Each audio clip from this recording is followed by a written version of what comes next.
Hello friends, how are you? Hope you people are doing great and preparing for the upcoming examinations. जैसा कि हमने पिछली बार कहा था, we are going to discuss about this prokaryotic cell. This prokaryotic cell is very much important from your study today to fermentation technology, from biotechnology, cloning experiments, industry. इसकी study बहुत ज़रूरी है, क्लिनिकल साइंसेस।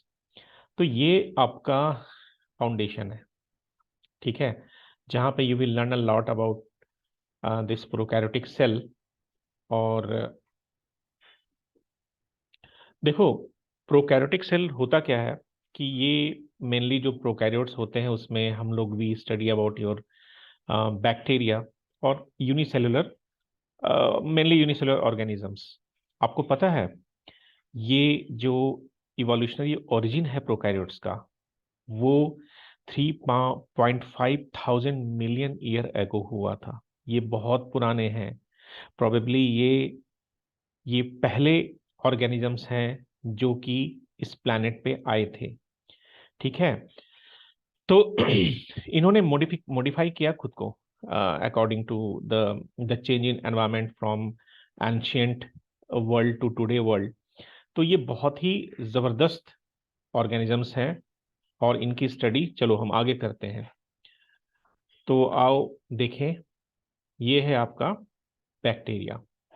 इस bacteria में आप ध्यान से देखो तो ये आपको थोड़े वेबी से स्ट्रक्चर दिखेंगे। दीज आर फ्लैजेला, ठीक है।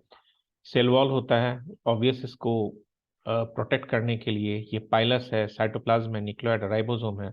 इसकी इसका ये एनाटॉमिकल स्ट्रक्चर है। इसके अलावा माइकोप्लाज्मा या पीपीएलओ भी बोलते हैं इसे, PPLO that is pleuro pneumonia like organism. क्यों बोलते हैं ये आप मुझे बताओगे। And this is blue green अलगी। तो ये सारे प्रोकैरियोट्स में ही आते हैं, ठीक है। तो इसमें सब में खास क्या बात है कि दे आर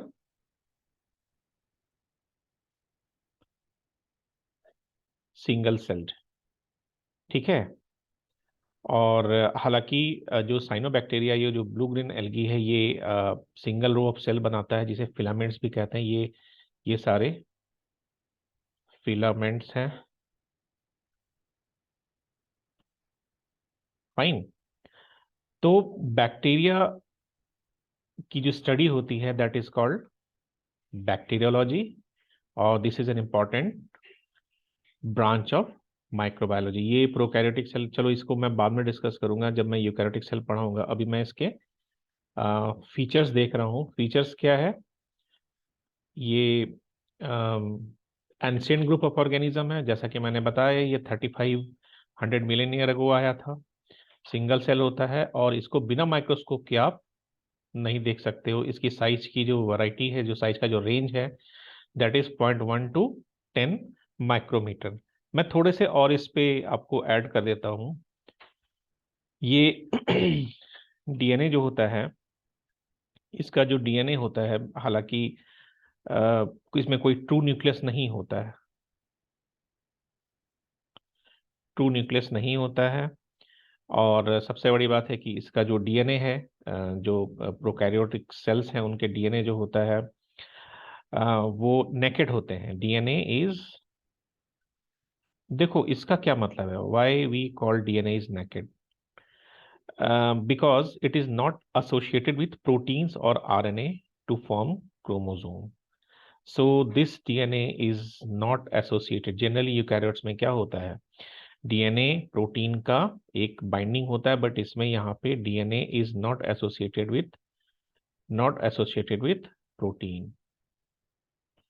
तो ये एक बहुत बड़ा फीचर है जो इसको यूकैरियोटिक सेल से डिफर करता है। दूसरी बात, क्योंकि ये बहुत ही सिंपल ऑर्गेनिज्म है, तो आप एक्सपेक्ट नहीं कर सकते हो कि इसमें सारे ऑर्गेनल्स हैं। दूसरी बात कि जो इनके जो ऑर्गेनल्स होते हैं, ये आपके एनवलप पे नहीं होते, मतलब नॉन एनवलप्ड इसे हम कहें तो ज्यादा बेटर होगा, आप नोट डाउन करो, नॉन एनवेलप्ड ऑर्गेनेल होते हैं, ठीक है। That is two membrane system का कोई कॉन्सेप्ट नहीं है। अच्छा, एक बात और, क्योंकि ये बहुत सिंपल होता है, तो देखो we have a lot of things to survive. हमारे पास पैर है, हमारे पास हाथ है, हमारे पास मोटी सी चमड़ी है, हम लोग बहुत सारी चीजों से खुद को प्रोटेक्ट करते हैं, हम घर बनाते हैं। बट ये कैसे प्रोटेक्ट करेगा? तो इसके पास जो होता है बॉस, इसके पास होता है सेल वॉल। अब देखो, सेल वॉल के बारे में हम आगे पढ़ेंगे। अभी रिजिड होता है और पॉलीसैकेराइड्स, अमीनो एसिड वगैरह होता है, ठीक है। अच्छा, आपने देखा भी उसमें फ्लाजेला। फ्लाजेला जो होता है सिंपल होता है, और इसमें कोई माइक्रोट्यूबुल्स नहीं होते हैं। The another thing is that it is extra cellular, it means it is not enclosed by cell surface membrane. और दूसरी बात, फ्लैजेला का कई बार मैंने देखा है कुछ कुछ एग्जाम्स में, जो डायमीटर होता है वो पूछता है। तो याद रखना, ये अप्रोक्स 20 नैनोमीटर डायामीटर का होता है। तो ये सारी इंफॉर्मेशन आप अपने नोटबुक में नोट कर सकते हो। मुझे लगता है, अच्छा हाँ, इसमें 70s राइबोसोम होता है प्रोटीन सिंथेसिस के लिए, आप लोग जानते भी होंगे, आपने पढ़ा भी होगा। तो ये सारी इंफॉर्मेशन है। देखो यहाँ पे ये वाला जो फिगर है, ये मैंने डायरेक्ट एनसीईआरटी से लिया है। इसमें दिखाया गया है एक टिपिकल यूकैरियोटिक सेल जो कि 10 to 20 माइक्रोमीटर का होता है। और ये ये जो है काफी छोटे दिखाए गए इसमें, आई मीन बैक्टीरिया है, ये माइकोप्लाज्म, पीपीएलओ है, वायरस। अच्छा, कोई बता सकता है वायरस प्रोकैरियोट है या यूकैरियोट है?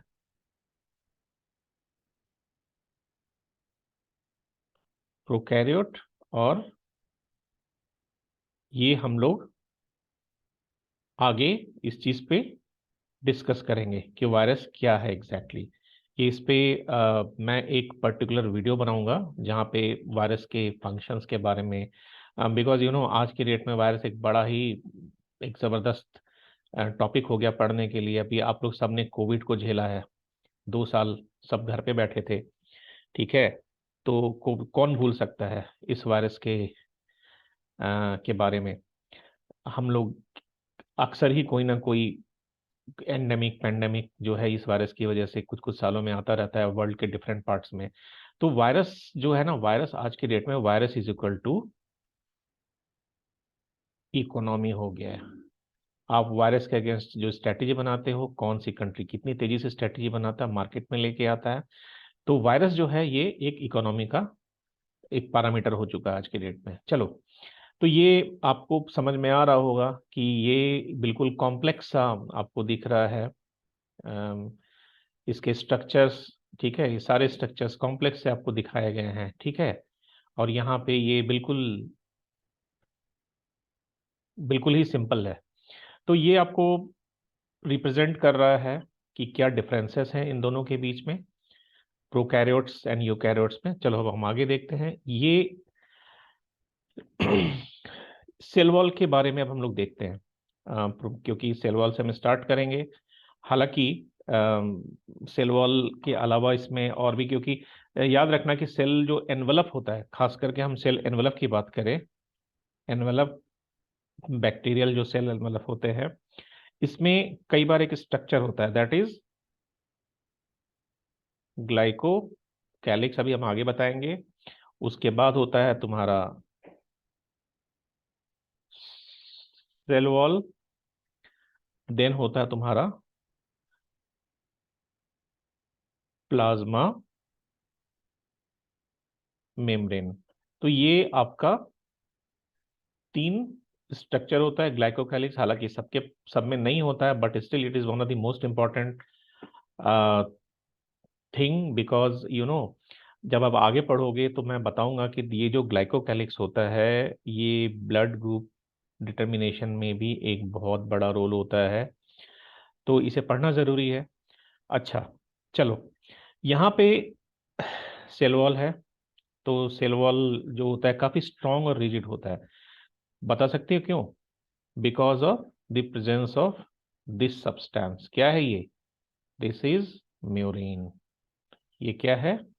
ये म्यूरिन है। ठीक है, अब ये बताओ म्यूरिन होता क्या है। म्यूरिन जो है ये एक मॉलिक्यूल है, ऑब्वियस है, और इसमें पैरेलल पॉलीसैकेराइड चेन्स होते हैं इस तरह से, कुछ इस तरह से, ये आपके पॉलीसैकेराइड चेन्स होते हैं। ठीक है, और इसमें अमाइनो एसिड के शॉर्ट चेन्स होते हैं। ठीक है, ये है म्यूरिन। ठीक है, ये हो गया आपका पॉलीसैकेराइड और ये अमाइनो एसिड के चेन्स होते हैं। ठीक है, अब तुम सोचो कि ये एक स्ट्रॉन्ग स्ट्रक्चर नहीं बनाएगा, बिल्कुल बनाएगा। तो each cell is thus surrounded by a net like sac which is actually huge molecule. तो इस तरह से आपका रिजिड सेल वॉल बन गया। नाउ व्हाट, तो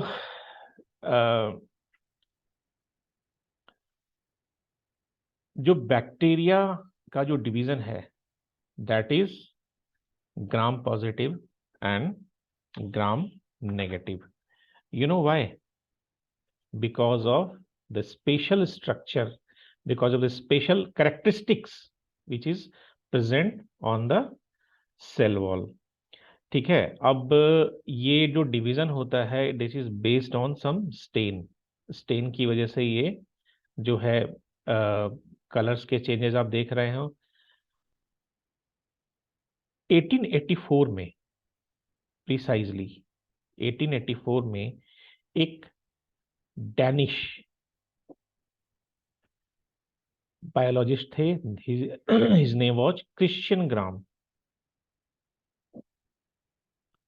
हिज नेम वाज क्रिश्चियन ग्राम। उन्होंने ये स्टेन डेवलप किया था, और उस स्टेनिंग से सबसे पहले हम पता करते हैं कि जो बैक्टीरिया हमारे सामने है इट इज पॉजिटिव और it is negative. Who the bacteria which stain with gram stain are called gram positive, आप देख सकते हो उसका colour, and those two do not are called gram negative. इसके कलर आपको बैक्टीरिया के बिल्कुल डिफर आपको दिख रहे हैं। ठीक है, अब जैसा कि मैंने बताया था ये जो ग्लाइकोकैलिक्स है, तो ग्लाइकोकैलिक्स जो है एक इम्पॉर्टेंट स्ट्रक्चर जरूर है, लेकिन ये सारे के सारे बैक्टीरिया में नहीं पाया जाता है। दूसरी बात, ग्लाइकोकैलिक्स जो है वो कंपोजिशन,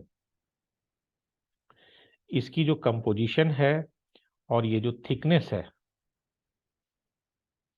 ये दो चीजें डिफर करती है बैक्टीरिया टू बैक्टीरिया। ठीक है, ये लूज अगर है, if it is a loose sheath then it is slime layer. Fine, और जब थिक होगा तो मैं नेक्स्ट स्लाइड में बताऊंगा। और इस स्लिम लेयर को मैं थोड़ा सा एलाबोरेट करता हूं। इसमें क्या होता है कि glycoprotein they are loosely associated with cell wall. Fine, और दूसरा नाम ही इसका स्लिम है, इट मीन्स ये थोड़ा सा चिपचिपा होगा। आप खुद सोचो, अगर कोई चिपचिपा सब्सटेंस है तो आप उसे किसी सॉलिड के साथ चिपका सकते हो, बिल्कुल वो आसानी से उस पर एडेयर हो जाएगा due to some bonding. Fine, तो ये जो जैसे स्ट्रेप्टोकोकस है, इन्होंने एग्जांपल लिया है, however this Streptococcus is a gram positive bacteria. तो क्या करता है, ये जो इनामल है, जो टूथ के हमारे दांतों के जो इनामल है उस पे वो स्टक हो जाता है, एंड इट जैसे दलदल होता है, एक तरह का दलदल क्रिएट करता है। तो other bacteria will start joining there and adhere, वो एक बार चिपक गया तो बाहर निकल नहीं पाता है। तो क्या होगा, आपका ये टूथ है, ठीक है, ये आपके दांतों के स्ट्रक्चर में ऐसे डायग्रामेटिक, और यहाँ पे एक तरह का ये बायोफिल्म बना देता है। तो सारे के सारे बैक्टीरिया इसमें चिपकने लगते हैं और धीरे धीरे वहां पे प्लाक का फॉर्मेशन हो जाता है। तो अब आपको समझ में आया आपके दांतों में प्लाक क्यों बनता है। आपको ब्रश करना क्यों ज़रूरी है, आपको दातुन करना क्यों ज़रूरी है, so that you do not allow this bacteria to make a biofilm around your tooth. अब ये glycocalyx, if if it is thick and tough, याद रखना, if it is thick and tough then it is capsule. इस case में क्या होता है, form attachment होता है टू द सेल वॉल. दूसरी बात है कि कैप्सूल जो होता है दे एडेड to solid surfaces and to nutrient in the environment. Adhesive power of capsule is a major factor in the initiation of some bacterial disease. और कैप्सूल जो होता है ये बैक्टीरिया को डिसइंटीग्रेट होने से बचाता है if there is some adverse condition. तो कैप्सूल एक बहुत ज़रूरी एक एंटिटी है बैक्टीरिया के लिए. तो इस पे आप जितने भी मैंने स्लाइड्स दिए हैं उन सारे स्लाइड्स को आप अच्छी तरह से रिवाइज करो और ये देखो कि क्या इसमें से कौन से क्वेश्चंस आप पुट कर सकते हो हमें. नेक्स्ट क्लासेस में इसमें और भी जो राइबोसोम्स हैं, इंक्लूजन बॉडीज हैं, मिजोसोम्स हैं. अच्छा, इसमें एक और बैक्टीरियल सेल में एक और स्ट्रक्चर होता है दैट इज प्लाज्मिड. मैं प्लाज्मिड के बारे में थोड़ा सा आपको नेक्स्ट क्लास में बताऊंगा because plasmid is something which is a backbone of all several biotechnological studies. तो मैं बताऊंगा कि प्लाज्मिड क्यों जरूरी है और प्लाज्मिड होता क्यों है. सो आप तब तक के लिए हमें आज्ञा दें और पढ़ते रहें. CUET आ रहा है. We have already design course for CUET for biological students जिसमें बायोलॉजी के सारे हमारे लेक्चर्स हैं और इसके अलावा जो उसमें एक्स्ट्रा जो पेपर्स आते हैं रीजनिंग के वो भी हमारे पास वीडियोस अवेलेबल हैं. आप एंट्रेंस एग्जाम पार प्लस का ऐप डाउनलोड करो और उसमें जाओ. बहुत ही अफोर्डेबल प्राइस पे हमने बनाए हुए हैं सारे videos. Purchase and study, self study करो, यू विल गेट क्वालिफाई. और इसके अलावा नीट के लिए आप कंटिन्यूस हमारे लेक्चर्स देखते रहो. If you are in Delhi you can join our offline centre as well which is in Jamia Nagar. Thank you guys, happy learning.